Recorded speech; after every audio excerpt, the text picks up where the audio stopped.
KPCC digital media സെല്ലിന്റെ ചുമതലക്കാരൻ ജിജോ മാത്യുവിനെതിരെ പരാതി. എറണാകുളം ജില്ലാ ചുമതലയുള്ള PV ജെയിനാണ് KPCC പ്രസിഡന്റ് സണ്ണി ജോസഫിന് പരാതി നൽകിയത്. രാഹുൽ മങ്കൂട്ടത്തിൽ വിഷയത്തിൽ KPCC നേതൃത്വത്തെ പിന്തുണയ്ക്കരുതെന്ന് അഭ്യർത്ഥിച്ചുവെന്നാണ് പരാതി. നേതൃത്വത്തെ പിന്തുണച്ചതുകൊണ്ട് തന്നെ വാട്സാപ്പ് അഡ്മിൻ പാനലിൽ നിന്നും തന്നെ ഒഴിവാക്കിയെന്നും പരാതിയിൽ പറയുന്നു. ഷുക്കൂർ വിശദാംശങ്ങൾ നൽകും. ഷുക്കൂർ, എന്താണ് ജിജോ മാത്യുവിനെതിരെയുള്ള പരാതി?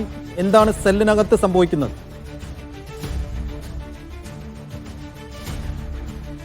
സൈഫുദ്ദീൻ, രാഹുൽ മാങ്കൂട്ടത്തിനെതിരെ ലൈംഗിക ആരോപണങ്ങൾ ഉയരുകയും പിന്നീട് കോൺഗ്രസ് അദ്ദേഹത്തെ യൂത്ത് കോൺഗ്രസ് അധ്യക്ഷ സ്ഥാനത്ത് നിന്നും പിന്നീട് പാർട്ടിയുടെ പാർലമെന്ററി പാർട്ടിയിൽ നിന്നും ഒഴിവാക്കുകയും ചെയ്തിട്ടും അദ്ദേഹത്തെ KPCCയുടെ ഡിജിറ്റൽ സെൽ പിന്തുണയ്ക്കുന്നു, സാമൂഹ്യ മാധ്യമങ്ങളിൽ അദ്ദേഹത്തിന് വേണ്ടി പ്രചാരണം നടത്തുന്നു എന്നൊരു വിമർശനം വളരെ ശക്തമായിരുന്നു.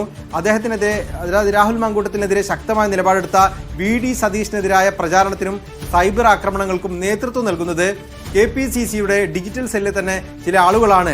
പ്രത്യേകിച്ച് ജിജോ മാത്യുവിൻ ആണ് അതിന് നേതൃത്വം നൽകുന്നത് എന്നൊരു വിമർശനം നേരത്തെ ഉയർന്നിരുന്നു. അതിപ്പോൾ ഏറെക്കുറെ പരസ്യമായി തന്നെ വരികയാണ്.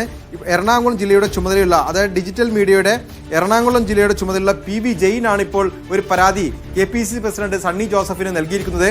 ഈ പരാതിയിൽ പറയുന്നത്, പ്രതിപക്ഷ നേതാവിന് നേരെ നടക്കുന്ന സൈബർ ആക്രമണത്തിൽ പ്രതിപക്ഷ നേതാവിനെ പിന്തുണച്ച് റോജി M ജോൺ ഒരു പോസ്റ്റ് ഇട്ടിരുന്നു. ആ പോസ്റ്റ് പ്രചരിപ്പിക്കുകയും ഒപ്പം പ്രതിപക്ഷ നേതാവിനെ പിന്തുണയ്ക്കുകയും ചെയ്ത തന്നെ ജിജോ മാത്യു വിളിക്കുകയും ഒരിക്കലും അത്തരത്തിൽ പ്രതിപക്ഷ നേതാവിനെ പിന്തുണയ്ക്കരുത്, രാഹുൽ മാങ്കൂട്ടത്തിനൊപ്പമാണ് നിൽക്കേണ്ടത് എന്ന് ആവശ്യപ്പെടുകയും ചെയ്തു.